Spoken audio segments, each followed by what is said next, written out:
Mesdames, Mesdemoiselles et Messieurs, salut. Je vous retrouve dans cette nouvelle édition de la page nationale, cette fois-ci pour vous parler du mouvement migratoire et ses conséquences à la frontière entre la province angolaise de Kunene et la République de la Namibie.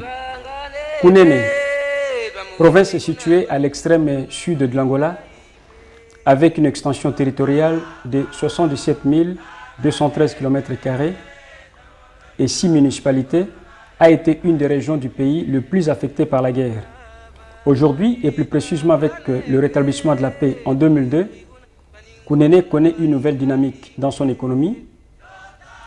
Kunene a une population estimée à 965 288 habitants.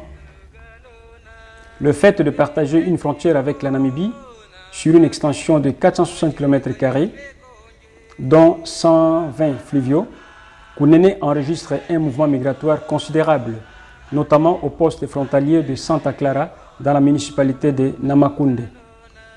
Fréquemment, les citoyens nationaux et étrangers traversent la frontière dans les 34 postes migratoires existants. Parfois, il se vérifie la violation des frontières à travers le chemin détourné ou hors de contrôle des autorités de deux États. Chacun traverse la frontière dans l'espoir de réaliser ses aspirations. L'Angolais va dans ce pays voisin pour se faire soigner, pour acheter des ustensiles domestiques, des vêtements et tant d'autres biens et services. Entre-temps, les hommes d'affaires utilisent la frontière pour faire passer leurs marchandises achetées à l'étranger, notamment ce bien qui n'existe pas en Angola, mais nécessaire pour leurs activités. En Angola, le Namibien et surtout les résidents frontaliers achètent également des biens divers, notamment les produits agricoles comme la tomate et l'oignon, et d'autre part le carburant. Certains foulent le sol de Kunene pour investir dans le commerce général et surtout pour la vente de matériaux de construction. Tenant compte de la fréquence de flux de personnes et de biens à la frontière entre l'Angola et la Namibie, l'État angolais a créé 34 postes frontaliers séparés entre eux de 10 km².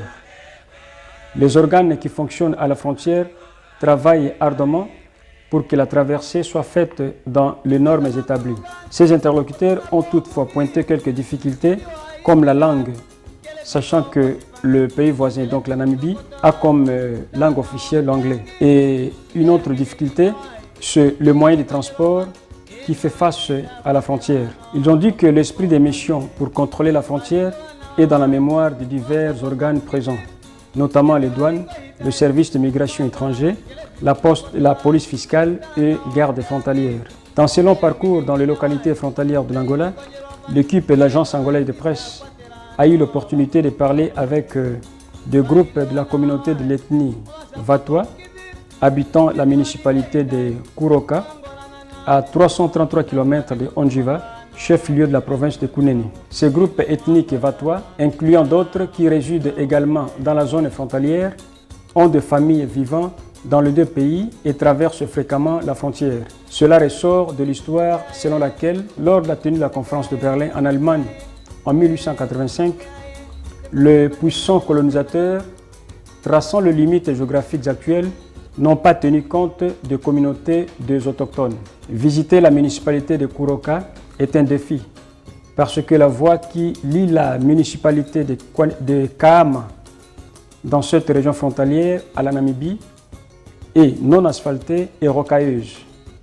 À cause de la frontière, l'Angola et la Namibie ont l'éducation et la santé comme deux domaines qui ne peuvent pas être mis à l'écart dans les relations entre les deux pays. La raison est simple. Parce que plusieurs sont des Angolais spécialement des résidents frontaliers qui étudient en Namibie. Puisque durant cette période, il n'y avait pas encore de salle de classe dans leur localité. Mais le cadre connaît maintenant un changement. Les autorités namibiennes et angolaises se réunissent souvent pour discuter de la situation des enfants et adolescents angolais qui étudient dans ces pays voisins. Sur le plan de la santé, l'Angola et la Namibie s'entretiennent principalement sur les maladies comme le HIV-Sida et actuellement l'épidémie hémorragique Ebola qui sévit en Afrique de l'Ouest. Cette coopération est fondamentale parce que l'Angola partage une vaste frontière avec la Namibie et le risque de contamination des maladies est élevé. Voilà, mesdames et messieurs, c'était là notre rubrique hebdomadaire sur le mouvement migratoire et ses conséquences au niveau de la frontière, la province de Kunene en Angola et la République voisine de Namibie. Merci de m'avoir suivi.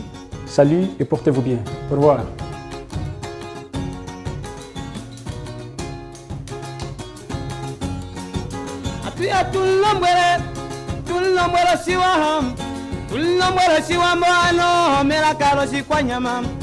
Ini moti tongola nale omera kalo shiwamo